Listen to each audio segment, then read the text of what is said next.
అన్యాయం జరుగుతుంది అంటాడు ఆయన. 100 మంది దోషులు తప్పించుకున్నా పర్లేదు కానీ ఒక్క నిర్దోష శిక్ష పడకూడదు అని చెప్తారు కదా సార్. ఇప్పుడు ఏజ్ రిలాక్సేషన్ కావాలి కదా సార్. నాది చాలా మంది ఉన్నారు సార్. ఇప్పుడు 9 years సార్ 8 years వచ్చింది. 8 years వచ్చినప్పుడు గవర్నమెంట్ దగ్గర మరి ఇదంతా లాస్ అయ్యింది. ఎవరు అధికారంలో ఉన్నా గవర్నమెంట్ అందరికి అవకాశాలు ఇవ్వాలి కదా సార్. ఇప్పుడు లోకేష్ గారు ఏమంటారంటే ఇప్పుడు మేము సెంట్రల్ గవర్నమెంట్ ఎలా ఉందో టైంకి డేట్కి మేము అలా పెట్టాలనుకుంటున్నాం అని అన్నారు. ఓకే, మేము దానికి అగ్రి. కానీ ఏంటంటే ప్రతి సంవత్సరం నోటిఫికేషన్ ఇస్తున్నారా? ఇవ్వట్లేదు కదా. 10 years ఇస్తున్నారు. అప్పుడు అందరికి అవకాశం ఇవ్వాలి కదా సార్. అంతే కదా. కొద్ది మందికి అవకాశం అందరికి అవకాశం ఇవ్వాలి కదండి. అందరికి అవకాశం ఎలిజిబిలిటీ ఉందే రాసేకి? కొంతమందికి లేదు సార్. మీకు ఉందే?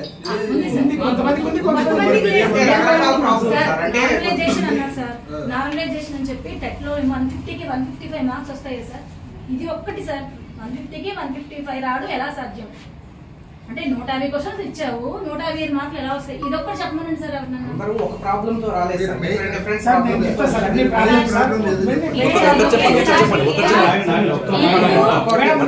ఒక్కొక్కరు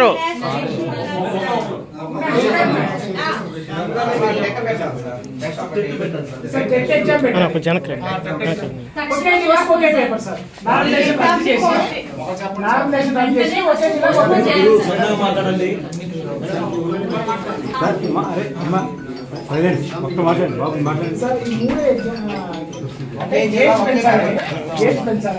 స్టేట్ ఎగ్జామ్ పెట్టాలని నామినేషన్ రద్దు చేసి ఒకే జిల్లాకు ఒక పేపర్ పెట్టాలని సార్. మీరు రీజన్స్ నేను చెప్తాను సార్.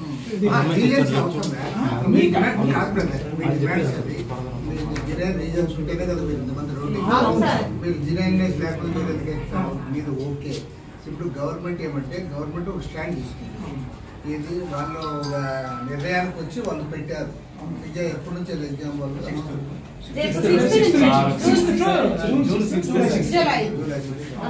ఎగ్జామ్ జరుగుతుంది. మరి ఇంకొకసారి మళ్ళీ మేము చుట్టూ చూస్తాము. ఎందుకంటే మేము అది సీఎం దగ్గరికి పోయి చెప్పా. అదే కానీ సీఎం నాకు ఎదురు చెప్పాడు. ఏమంటాడంటే మీకు తెలుసు కదా వాళ్ళకి చాలా ఏం లేదు వాళ్ళు అట్లా ఉండబట్టి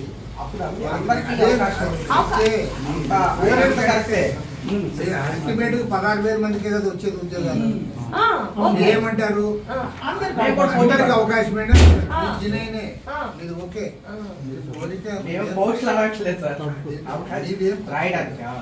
ఏమంటున్నారు అందరికి మా అందరికి అవకాశం ఓకే మా అదృష్టంలో పరీక్షించుకుంటారు మీరు అంటారు.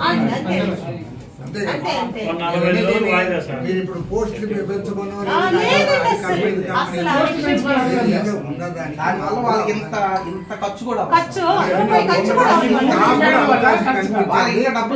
మాత్రమే మీరు రేస్ లో మేము కూడా రేస్ లో పరిగెత్తాము. కారణం కూడా చెప్తాను సార్. ఇప్పుడు ఆయన ప్రతిపక్షంలో ఉన్నప్పుడు సీఎం సార్ ఆ రోజు ఏం చేశారు? టీడీపీ ఎమ్మెల్సీలు 3 గ్రాడ్యుయేట్ ఎమ్మెల్సీని గెలిపించాము. గ్రాడ్యుయేట్లే ఎవరు? వేపాడి చిరంజీవి గారు, భూమిరెడ్డి రామగోపాల్ రెడ్డి గారు, కంచర్ల శ్రీకాంత్ గారు. వారు 3 లెటర్ ప్యాడ్తో టీడీపీ లెటర్ ప్యాడ్తో అప్పుడు సీఎం జగన్మోహన్ రెడ్డికి లెటర్ రాశారు. వయో పరిమితి 47 సంవత్సరాలు చేయాలి. ఈ 5 సంవత్సరాల నుంచి నోటిఫికేషన్ రావాలి. వాళ్ళు చెప్పిన డిమాండ్. అదే కాకుండా సీఎం గారి ఎలక్షన్ మూమెంట్ లోనే ఏజ్ పెంచుతామని చెప్పారు. లోకేష్ గారు పాదయాత్రలో యువకాలం పాదయాత్రలో అక్కడక్కడ వెళ్తే ఏజ్ పెంచుతామని చెప్పారు సార్. మెగా డిఎస్ ఇస్తాం ఏజ్ పెంచుతామని చెప్పారు. కానీ ఇప్పుడు వచ్చేటప్పటికే 44 సంవత్సరాలే. అంటే 2018 వాళ్ళ ఆఫీసర్లు ఆఫీసర్లు కాదు కదా సార్. ఇప్పుడు ప్రజలకు న్యాయం చేయాల్సినది మీరు. ప్రభుత్వంలో మిమ్మల్ని ఎన్నుకున్నారు. మీరు చెప్పిన హామీ ప్రకారము ఎలక్షన్ లో ఓట్లు మేము కూడా తిరిగి ఈ గవర్నమెంట్ వస్తే మాకు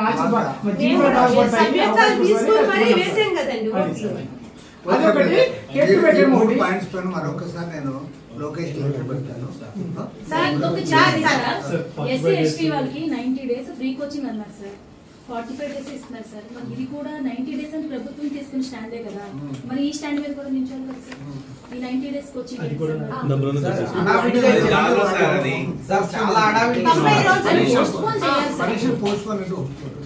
సార్ ముందు కావాల్సిందే పోస్ట్ పోన్ సార్. ఇప్పుడు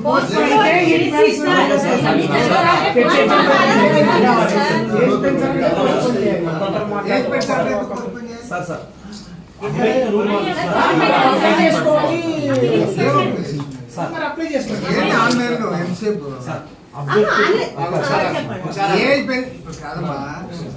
ఏజ్ పెంచాలి 40 పెట్టి 45 పెట్టుకున్నాడు 44 పెట్టారు సార్, 47 చేయాలి. 47 చేస్తాడు. ఆ 47 కూడా అప్లై చేసుకుంటారు. ఆ టికెట్ ఇస్తాడు. దానికి పోస్ట్ పోన్ ఎందుకు చేయాలి? పోస్ట్ పోన్ అంటేనే మళ్ళీ వీళ్ళు ఆల్రెడీ ఉన్న వాళ్ళు వ్యతిరేకిస్తారు.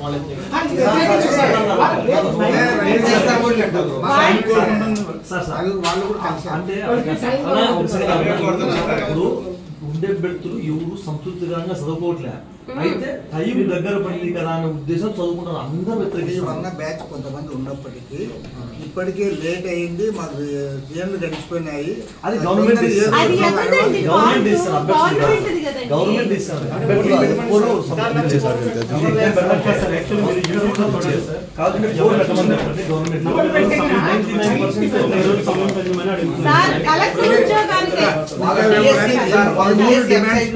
మరొకసారి లోకేష్ తో మాట్లాడతాను. మాట్లాడి వస్తే మీ అదృష్టం.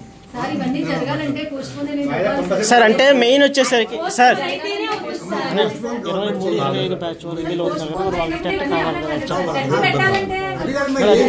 వాళ్ళు గంట పోయేది ఏముంది? గవర్నమెంట్ 10 రూపాయలు నష్టంలే. ఇప్పుడు నీ వరకు ఇస్తున్నారు, ఆయన వరకు ఏమీ అడుగుతున్నాము. తప్పేముంది? వచ్చి ఆయన కూడా రాసుకుంటాడు. గవర్నమెంట్ పోయేది పైగా గవర్నమెంట్ ఆ ఫీజు కూడా వస్తుంది.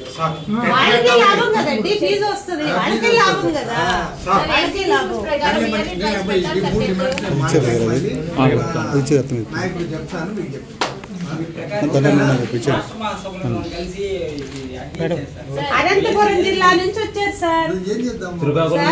శ్రీకాకుళం నుంచి అనంతపురం. 26 జిల్లాల్లో కూడా సేమ్ ఇదే కోరే వాళ్ళే ఉంటారు. ఒక్కరు కూడా కదా.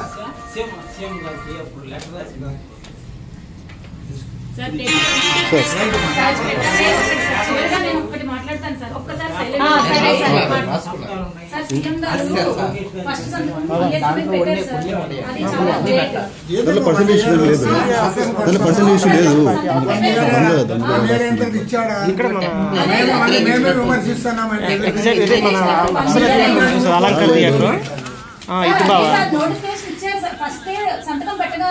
కమ్యూనిస్ట్ పార్టీ అన్నాను కదా.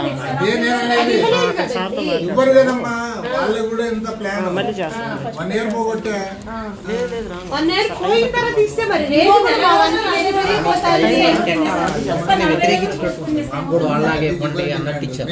మేమే విమర్శిస్తున్నాము. నువ్వు మొదటి సంతకం అంటే సంవత్సరమైన ఒక్క ఉద్యోగం ఇవ్వలేదు అని మేమే విమర్శిస్తున్నాం. మళ్ళీ మేమే అంటే మమ్మల్ని ఏమంటాడు?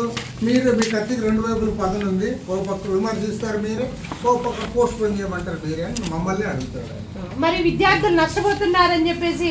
విద్యార్థులు కాదమ్మా, 1 ఇయర్ అంటే చిన్న విషయం కాదు కదా. అవును సార్,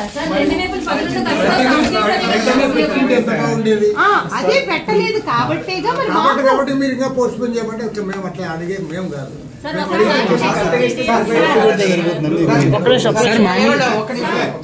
ఆర్గ్యుమెంట్ అక్కర్లేదు. వినండి మా బ్రదర్, నేను చేసేవాడిని కాదు. నేను మీరు పాపము ఇంతగా ఇన్ని జిల్లాల నుంచి వచ్చారు కాబట్టి మా యూత్ లీడరు లంక గోవిందరాజు అదే పనిగా వాళ్ళు వచ్చారు. వాళ్ళ సమస్య ఎవరు విన్నారు, మీరన్నా ఇంటే బాగుంటుంది అని పొద్దున్నే ఫోన్ చేశారు. రమ్మనయ్య బయటకు. మీరు చెప్పిన 3 డిమాండ్స్ పైన నేను ఒక మెసేజ్ చేసి లోకేష్కి, వేరే వాళ్ళు అయితే ఎవరు దాని మీద నిర్ణయం చేయలేరు. లోకేష్ అయితే చేయగలరు. లోకేష్తో మరొకసారి మాట్లాడతాను. లోకేష్ నుంచి ఏమొచ్చిన స్పందన నేను మళ్ళీ మీకు తెలియజేస్తాను. ఇంకా వద్దులేము చాలు.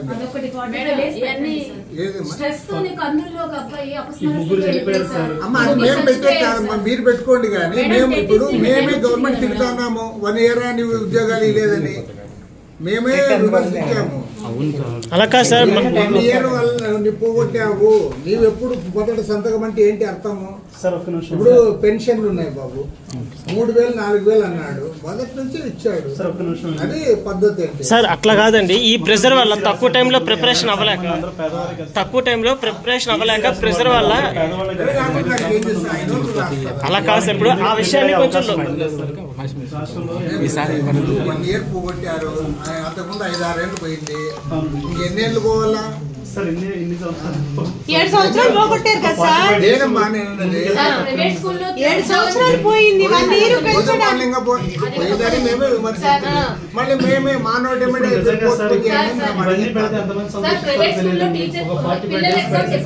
మార్చ్ ఏప్రిల్ లో అవుతాయి సార్ ఎగ్జామ్స్. ప్రైవేట్ స్కూల్లో పనిచేసే టీచర్లు ఆ పిల్లల్ని మధ్యలో వదిలేరు కదా సార్. అవి అయిపోయాక నోటిఫికేషన్ ఎప్పుడు ఇచ్చారు సార్? ఏప్రిల్ లో ఇచ్చేసి జూన్ లో ఎగ్జామ్ అంటున్నారు సార్. మేము ప్రైవేట్ స్కూల్లో మధ్యలో వదిలేసి వచ్చేయలేం కదా సార్, పిల్లల్ని అన్యాయం చేయలేం కదా. ప్రాబ్లమ్స్ 100% కరెక్టే. నేను చెప్పేది ఎవరైనా కన్విన్స్ కావాల్సిందే. మరి కావాలి సార్. మేము గవర్నమెంట్ విమర్శిస్తున్నాం. ఏమని? నీవు మొదటి సంతకం వంటివి 1 year అయినా సరే ఒక ఉద్యోగం ఇవ్వలేదు అని మేము విమర్శిస్తున్నాం. విమర్శించే వాళ్ళు మళ్ళీ పోస్ట్ పోన్ చేయమంటే మమ్మల్ని ఏమంటాడు ఆయన? అవును, అభ్యర్థుల కోరిక మేరకు మీరు అడగొచ్చు కదా సార్. అభ్యర్థుల కోరిక మేరకు మీరు అడగొచ్చు కదా. సార్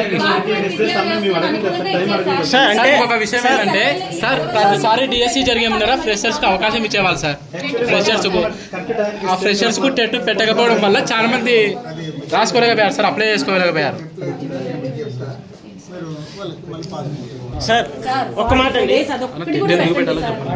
45 days పెట్టండి. 45 days పోస్ట్ పోయిన విమర్శించి ఒక నిమిషం. మీరు అన్నారు కదా ప్రశ్నించే మేమేం అలా విమర్శించకూడదని అంటున్నారు కదా. బట్ మీరు ప్రశ్నించేది కూడా మాలాంటి అభ్యర్థుల కోసమే కదా, మాలాంటి సామాన్యుల కోసమే కదా. గవర్నమెంట్ 1 year పోగొట్టింది విలువైన కాలాన్ని మేమే అంటే కరెక్టే సార్. బట్ ఏంటంటే అభ్యర్థులు ఎక్కువ మంది అడుగుతున్నప్పుడు మీరు వాళ్ళకి సపోర్ట్ గా మాట్లాడాలి కదా. వేరే అభ్యర్థులు ఉన్నారు కదా, బట్ ఇప్పుడు బయటికి రాలేకపోతున్నారు సార్. వాళ్ళు కూడా సార్ ఒక్క నిమిషం. వచ్చిన మాకంటే రాని వాళ్ళ గురించి మీరు ఆలోచిస్తున్నారు, అది కరెక్టేనా సార్? వచ్చి మేము ఇంతలో అడుగుతున్నాం కదా. అలా కాదు సార్, మేము ఇంతలో రిక్వెస్ట్ చేసుకుంటాం మళ్ళీ తక్కువ టైంలో అంటేనే పార్టీ పదవులు ఆశించకుండా ప్రజల తరపున మాట్లాడే పార్టీ సార్. మాకు ఇంకొక 45 రోజులు యాడ్ చేయండి సార్. దాంట్లో టెట్ ఒకటి జరిగింది, టైం ఆటోమేటిక్గా వస్తుంది సార్. ఇంకో విషయం సార్, ఒక నిమిషం సార్.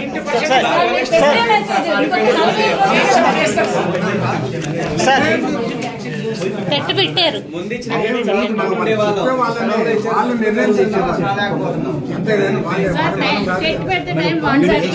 మేడం టెట్ వచ్చిందంటే టైం ఆటోమేటిక్గా వస్తుంది.